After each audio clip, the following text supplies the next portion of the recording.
Y mi corazón se llena de alegría porque a Dios en su gracia, en su amor y en su misericordia le ha placido que estemos aquí alabando su nombre. Amén. Es un privilegio maravilloso la oportunidad que el Señor me ha dado de estar aquí con ustedes durante toda esta semana. Así que como se titula la campaña de esta semana, ¿quién sabe cómo se llama? Encuentros. Es súper importante esta palabra durante toda la semana. Así que usted esté pendiente y atento, porque cada noche en este lugar tendremos un encuentro. Pero no un encuentro con cualquier persona. Es un encuentro con aquel que lo ha creado todo y es sobre todo. Gloria a Dios. Vamos a orar para empezar con nuestro mensaje de esta noche. Oremos. Eterno Dios y Padre maravilloso, te damos gracias.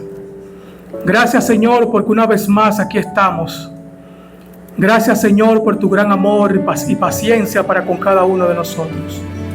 Te pedimos, Señor, que de una manera especial tú te pases en este lugar.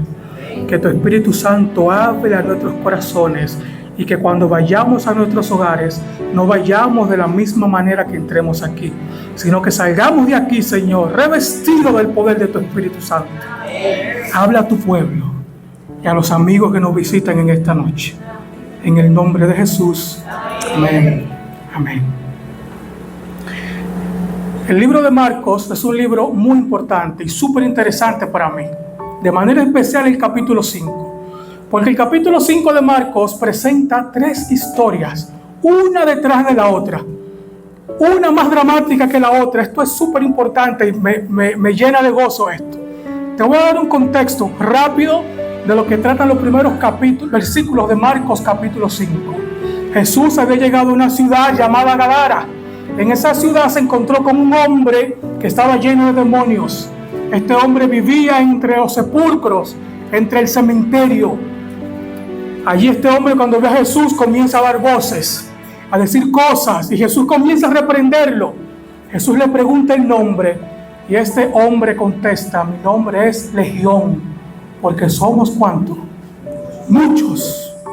No da un nombre específico, pero sí nos da una cantidad. Este hombre lo amarraban con cadenas y rompía las cadenas. Se daba con piedras en su cuerpo, estaba todo marcado. Y Jesús libró a este hombre. Este hombre fue un testimonio vivo. Muchas gracias, Lidia. Fue un testimonio vivo en aquella nación. Cuando Jesús se retira de allí, se encuentra con un hombre que era principal de la sinagoga. Este hombre, cuando llega donde Cristo, se postra y le dice: maestro, mi hija está agonizando, solamente tiene 12 años, ven para que la sanes, para que la cures. Jesús le dice: vamos. Y cuando Jesús va de camino, se encuentra con una mujer. Ese será el tema en esta noche. Esa mujer. ¿Qué representa esa mujer y qué sucedió allí? Acompáñenme al libro de Marcos capítulo 5, desde el verso 24. Marcos capítulo 5, versos 24 en adelante. Mira que dice allí la palabra de Dios. Fue pues con él y le seguía, ¿qué cosa? Una gran multitud, y le apretaba.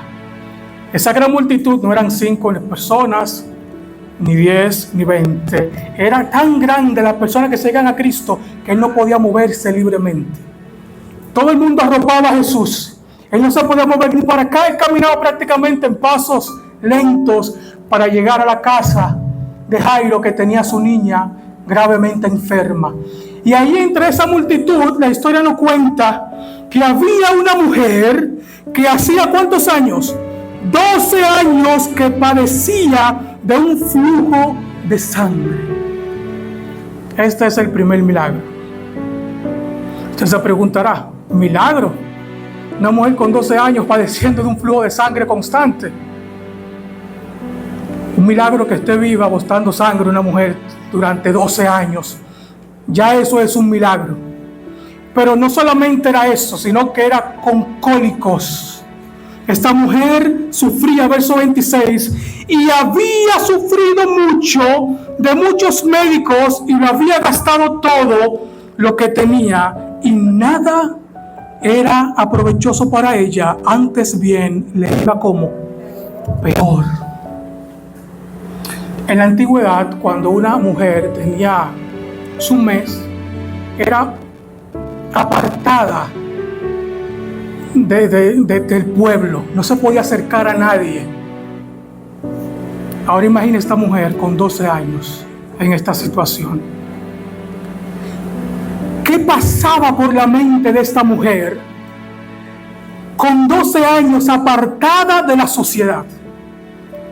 Con 12 años lejos de las personas que ella amaba y quería, lejos de aquellos que eran cercanos a ella. No podía estar con ninguno. Era rechazada en la sociedad. No solamente era su condición física, sino también su condición mental. Esta mujer posiblemente estaba deteriorada. Su estado físico no era el mejor. Era una mujer enferma. Durante 12 años había gastado todo lo que tenía. No le quedaba ya nada. Iba a los médicos y el texto dice que en vez de sanar, ¿qué hacía ella? Empeoraba. Era terrible la situación de esta mujer. Yo no quiero imaginarme por lo que pasó esta mujer. Yo no quiero estar en sus zapatos. 12 años padeciendo de un flujo de sangre constante, con cólicos, rechazada por la sociedad, lejos de lo que ella quería, su físico deteriorado, sin dinero, lo había gastado todo. Si esta mujer en algún momento estuvo casada, el esposo posiblemente se fue de su lado, o tal vez nunca encontró un esposo para ella. ¿Quién iba a estar con una mujer en esa situación? En ese entonces, ¿no? Era terrible. Su situación no era la más agradable. Había personas allí que quizás por lástima en algún momento le brindaban un poco de agua. Tal vez otros la saludaban de lejos, pero estoy totalmente seguro que esta mujer debió ser la burla de toda una comunidad. Una mujer rechazada. Mira que sigue diciendo la Biblia. Verso 27. Cuando oyó hablar de quién, qué maravilloso. Ella tenía problemas, pero ella escuchó hablar de quién, de Cristo. Ella escuchó hablar de alguien que tenía la capacidad y tenía el poder de curar. Ella había escuchado hablar de alguien que le había dado la vista a un ciego, que a un paralítico lo puso a caminar, que a un muerto lo resucitó. Ella escuchó hablar de Cristo y aprovechó el momento. ¿Cuántos de los que están aquí han escuchado hablar de Cristo? ¿Cuánto han aprovechado el momento? Ella entendía que esa era su oportunidad y era la única manera de tener un encuentro con ¿quién? Con Jesús y ser librada de su enfermedad. Vino por detrás entre la multitud y ¿qué hizo? Y tocó su manto. Mire la situación ahora más compleja todavía. Rechazada por la sociedad, apartada entre todos, ahora se encuentra con Cristo, escuchó hablar de Él, pero no tiene el valor de acercarse como lo hacían los demás. Y la puedo comprender. La puedo entender. En aquel entonces quizás no era lo más favorable, era considerada una persona inmunda. Imagínese usted.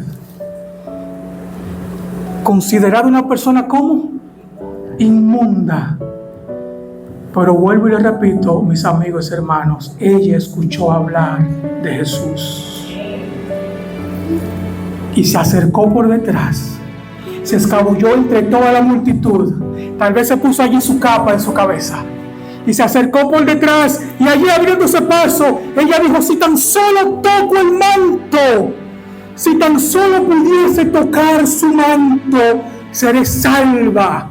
Y dice el texto, porque decía, verso 28, porque decía, si tocare solamente su manto, seré salva. Y enseguida la fuente de su sangre, ¿qué pasó? Se secó y sintió en el cuerpo que estaba sana de aquel azote. Ese es el poder de Dios. Ella no podía acercarse de manera pública a Cristo. No podía acercarse de manera directa porque era rechazada por la sociedad. Fácilmente la apedreaban allí. Y se puso tal vez su capucha y fue por detrás y tocó su manto. Pero pasa algo maravilloso. Verso 30. Luego Jesús, conociendo en sí mismo el poder que había salido de él, volviéndose a la multitud, dijo: ¿quién ha tocado mis vestidos? Y los discípulos le contestan en el siguiente verso: la multitud te aprieta, maestro. ¿Y cómo dices tú quién te ha tocado? Dijimos al principio que eran tantas las personas que habían allí que Jesús no podía, ¿qué cosa? Caminar, no se podía mover libremente. Ahora Jesús siente que alguien diferente lo ha tocado. Eso es lo que pasa cuando venimos a Jesús. Él se detiene a escuchar el clamor de aquellos que le buscan. Esta noche Jesús se va a detener en este lugar también. Pero debe de estar dispuesto a tocar su manto. Él está presente en esta noche. Y se ha detenido en esta noche, en este lugar, y ha preguntado: ¿quién ha tocado mi manto? He sentido que de mí salió poder. Yo conozco la historia de una señora ahí en mi iglesia, que los médicos la desahuciaron y la mandaron para su casa a morir, un cáncer de garganta. Ella tomaba agua con solvente y al paso porque se podía ahogar. Y los médicos la mandaron a su casa a morir. Esta señora pidió un culto. Y la hija dijo: no, un culto no, vamos a dar un concierto. Y yo recuerdo que en ese tiempo el pastor de mi iglesia era Carlos Manzanillo. Y se llevó un culto, se buscó una tarima. José Gómez cantó, Manzanillo predicó. Eso fue un concierto tremendo. Salimos casi a las 12 de la noche de allí, en la calle. Al siguiente día, esta mujer que tenía cáncer en su garganta, desahuciada por los médicos, estaba comiendo comida sólida. No me lo dijeron mis hermanos, yo lo vi. Y yo creo en ese poder maravilloso de Jesús. Porque esta señora, desahuciada por los médicos, se atrevió a tocar el manto de Cristo. Y Jesús se detuvo y preguntó: ¿quién me ha tocado? Dice el texto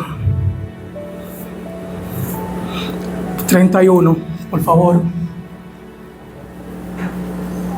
Sus discípulos le dijeron: ¿ves que la multitud te aprieta y dices: ¿quién me ha tocado? Siguiente texto. Pero él miraba alrededor para ver quién lo había hecho. ¿Usted se imagina esta escena? Jesús iba caminando y se detiene en medio de todos. ¿Quién me tocó? He sentido que de mí ha salido poder. ¿Quién me ha tocado? ¿Estás tú dispuesto en esta noche a tocar el manto de Cristo y ser sana o sana de tu azote? Yo creo en ese Dios maravilloso. Yo creo en ese Dios de poder. Y Él está aquí esta noche, dispuesto a curarte, dispuesto a sanarte. No hay nada que puedas hacer para que Dios deje de amarte. No hay nada que puedas hacer para que Dios no pueda hacer cosas en la vida del ser humano. Él te ama como amó a esta mujer. Y esta mujer inmediatamente, dice el siguiente texto: entonces la mujer, temiendo y temblando, era muy obvio esto, y le entiendo, estaba como temiendo y qué más, porque era rechazada. Ahora decir que tocó a un hombre cuando ella era considerada una mujer inmunda, entiendo que ella sentía temor y estaba temblando. Ella sabe lo que había hecho. Tuvo un encuentro con Jesús, pero tenía temor de lo que digan los demás. Tenía miedo de lo que los demás iban a decir. Tenía miedo de lo que los demás pudiesen pensar de ella. Por eso cuando se acerca a Cristo, que Cristo la confronta, ella dice que tenía miedo y temblaba, sabiendo lo que había sido hecho, sabiendo lo que en ella había sido hecho, y vino y se postró delante de él y le dijo toda la verdad. Confesión. Esta noche es necesario que Jesús sepa toda la verdad. Yo quiero, familia, orar por aquellos amigos que quieren confesar toda la verdad y quieren ser sanos y sanas de su azote.